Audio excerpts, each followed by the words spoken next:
Imagine you are a general and you want to build an army that can never be bombed. An army that has no single headquarters to destroy, no uniform to identify, no flag to target from the air. An army that lives inside 5 countries simultaneously, that controls ports, airports, banks, television stations, and drug trafficking routes, that can fire rockets at Tel Aviv from Lebanon, attack oil tankers in the Red Sea from Yemen, blow up American bases in Iraq, and assassinate a dissident in Berlin, all in the same week, all with plausible deniability. An army that earns its own money, funds its own weapons, and answers to one man in Tehran. That army exists. It is called the Islamic Revolutionary Guard Corps. And in 2026, as American jets circle above Iran and bombs fall on Tehran, the most important question military commanders are asking is not whether they can destroy Iran's air force or navy. Those are easy targets. The real question is this: can you bomb an idea? Can you destroy an organization that has spent 45 years deliberately making itself impossible to kill? Stay with me, because the answer to that question determines how long this war lasts, how much it costs, and whether it can ever truly be won. Let's dive in. First, let's go back to the beginning, because to understand what the IRGC is today, you have to understand what it was designed to be in 1979. When Ayatollah Khomeini returned to Tehran in February 1979, he faced a fundamental problem. He had just overthrown a government, but the institution most capable of overthrowing him in return was the existing Iranian military, the Shah's army. 400,000 soldiers trained by the United States, armed with American weapons, led by officers who had been educated at West Point and Fort Leavenworth. Khomeini didn't trust them. He needed his own military force, one loyal not to the state or to tradition, but to the revolution itself, to him personally. On May 5, 1979, just 3 months after the revolution, Khomeini signs the decree creating the Islamic Revolutionary Guard Corps, the Pasdaran, the Guardians. Their mission is explicit and extraordinary. Not to defend Iran's borders in the conventional sense. That is the regular army's job. The IRGC's mission is to protect the Islamic Republic as a political and ideological system, to export the revolution, to ensure that what happened in Iran in 1979 happens wherever Khomeini's vision requires it to happen next. From the very first day, the IRGC is not a conventional military force. It is a revolutionary army, an ideological project with guns. And that distinction explains everything that follows. Let's zoom out to the bigger picture of what the IRGC actually looks like today, because the organization that Khomeini created with a few thousand revolutionary volunteers has grown into something that has no real parallel in the modern world. The IRGC today is simultaneously a military force, an intelligence agency, an economic empire, a political party, a media conglomerate, and a transnational terrorist network, all in one organization, all answering to the supreme leader. Let's take each layer in turn. Start with the military. The IRGC operates its own ground forces, its own navy, its own air force, and its own missile corps, all separate from Iran's regular military. It controls Iran's entire ballistic missile program. Every missile that Iran has ever fired at Israel, every rocket that Hezbollah has launched into northern Israeli cities, every Houthi missile that has struck Saudi Arabia or threatened U.S. Navy ships, traces back to IRGC missile technology and training. The IRGC controls Iran's drone program, the Shahed 136 loitering munitions that Russia used in Ukraine, the Shahed 238 jet-powered variants, the Mohajer surveillance drones, all of them developed by IRGC-affiliated defense contractors. Its navy operates in the Persian Gulf, with a doctrine built around swarm tactics and asymmetric warfare. Fast attack boats, submarine-launched mines, shore-based anti-ship missiles. Designed specifically to threaten the U.S. Fifth Fleet in a confined water battle space. And at the top of the military structure sits the IRGC's most famous and most feared unit, the Quds Force. The Quds Force is the IRGC's external operations arm. Its name means Jerusalem Force. Its founding mission, still stated in its official mandate, is the liberation of Jerusalem from Israeli control. But its operational reality is far broader. The Quds Force is the organization that builds, funds, trains, arms, and commands Iran's entire network of foreign proxy forces. It is the brain of the proxy army. It was built into a global force by one of the most extraordinary military commanders of the 21st century, General Qasem Soleimani. Soleimani ran the Quds Force from 1998 until January 3, 2020, when an American MQ-9 Reaper drone killed him at Baghdad International Airport on the direct order of President Donald Trump. In the 22 years he led the Quds Force, Soleimani transformed it from a relatively minor intelligence unit into what David Petraeus, the former CIA director and commander of U.S. forces in Iraq, described as a truly evil genius who was responsible for exporting Iran's revolution and for the deaths of American soldiers. Soleimani built personal relationships with militia commanders across Lebanon, Iraq, Syria, Yemen, and Afghanistan. He sat in planning sessions alongside Hezbollah's Hassan Nasrallah. He personally supervised weapon deliveries to Hamas in Gaza. He designed the strategy that kept Bashar al-Assad in power during Syria's civil war. He coordinated the Iraqi militia attacks that killed over 600 American soldiers between 2003 and 2011, using weapons including explosively formed penetrators specifically designed to punch through the armor of U.S. military vehicles. The U.S. State Department formally confirmed that the Iranian regime was responsible for the deaths of at least 603 American service members in Iraq, with the IRGC directly implicated in that toll. When Soleimani was killed, Iranian streets filled with millions of mourners. Khamenei wept publicly, and the proxy network that Soleimani built kept operating, because he had designed it to survive without him. Now let's map the proxy network itself, because this is where the IRGC's true power becomes visible. Think of the IRGC's proxy strategy as a ring of armed allies surrounding Israel and threatening American interests, all maintained at arm's length to give Iran plausible deniability, while giving Tehran direct leverage over the entire region. Start in Lebanon. Hezbollah, the IRGC's most successful export and its most powerful proxy. Hezbollah was created in 1982 when Iranian Revolutionary Guard officers arrived in Lebanon's Bekaa Valley following Israel's invasion of Lebanon. They found Lebanese Shia communities angry, armed, and directionless. They provided ideology, training, money, and weapons. And they built an organization that, 40 years later, has grown into something more powerful than the Lebanese state itself. Hezbollah operates a military wing that possesses an estimated 130,000 to 150,000 rockets and missiles of varying range and accuracy, more than most European NATO members have in their entire arsenals.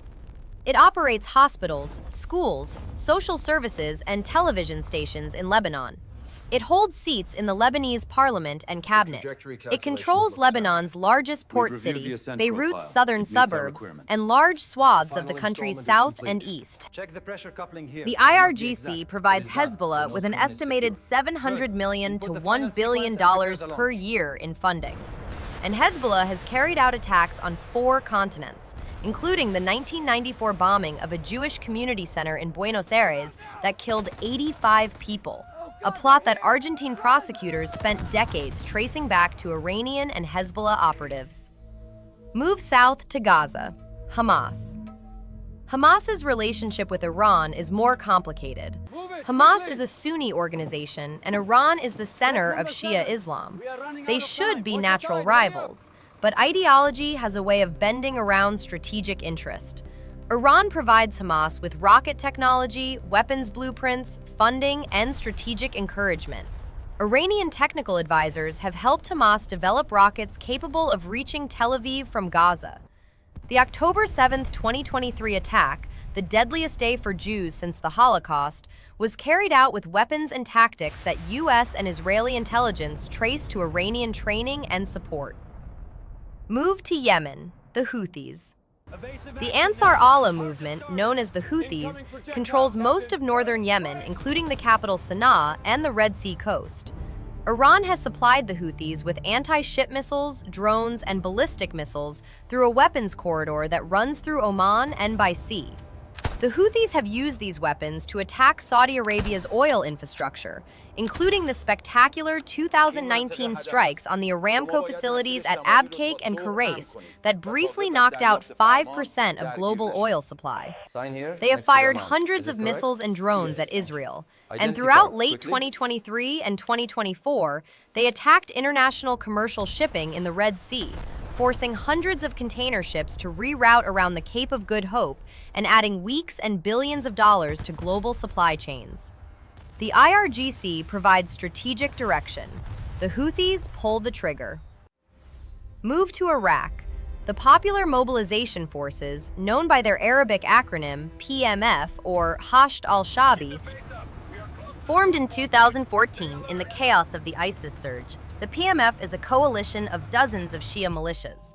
The most powerful among them, including Kataib Hezbollah and Asaib al-Haq, take direct orders from the Quds Force. These militias are now formally incorporated into Iraq's state security apparatus, drawing salaries from the Iraqi government while answering operationally to Tehran. The United States has launched multiple strikes against PMF commanders in Iraq since 2019. Iran has used the PMF to attack U.S. bases in Iraq and Syria with rockets and drones more than 160 times between October 2023 and early 2024 alone. And finally, move to Syria, where the IRGC has spent more than a decade maintaining a land corridor from Iran through Iraq and Syria to Lebanon, the so-called land bridge that allows weapons, fighters, and money to flow directly from Tehran to Hezbollah's doorstep. This is the architecture Soleimani built, a ring of fire around Israel, a permanent threat to American forces, a network so distributed that destroying any one node leaves the others intact. But here is where it gets genuinely shocking, because the IRGC is not just a military force funded by the Iranian government. It is an economic empire that funds itself. The IRGC controls an estimated 20 to 40% of Iran's entire economy.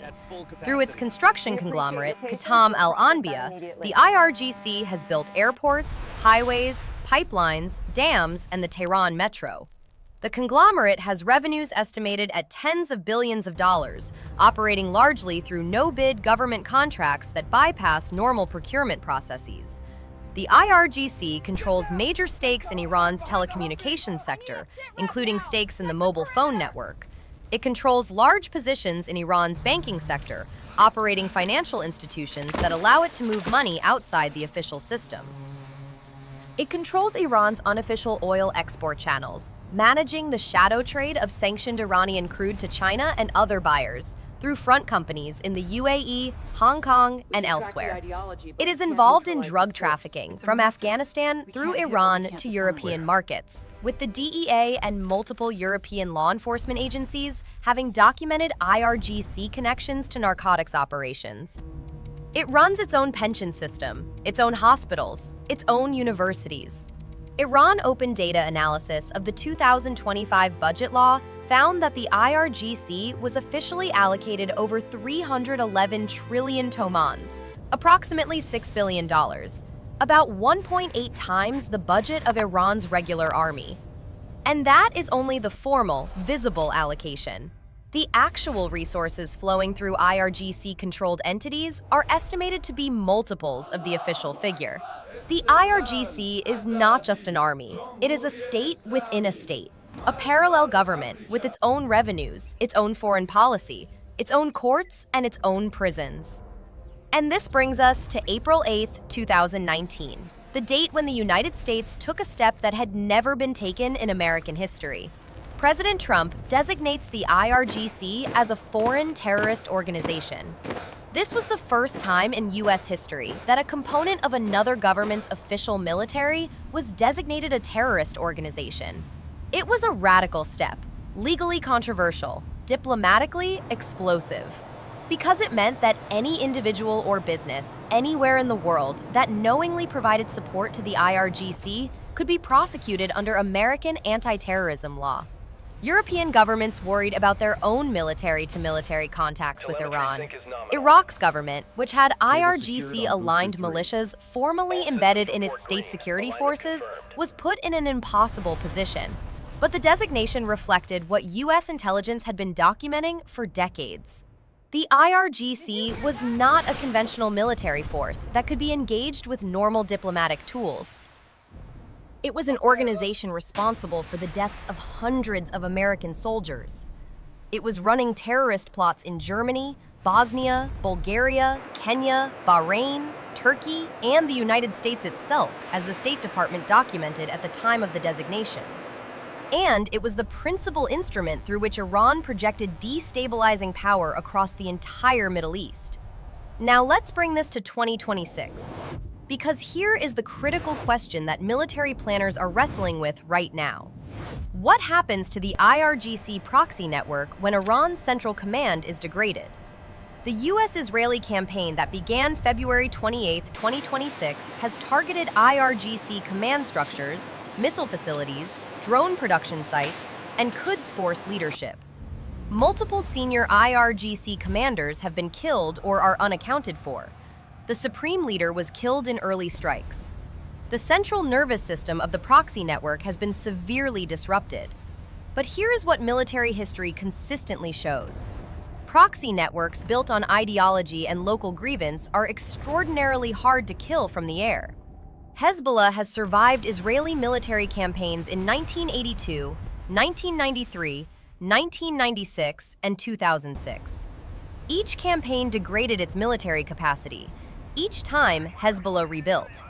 Because Hezbollah is not just a weapons cache, it is a social movement embedded in Lebanese Shia communities that have genuine grievances, genuine loyalty, and genuine willingness to fight regardless of what happens in Tehran.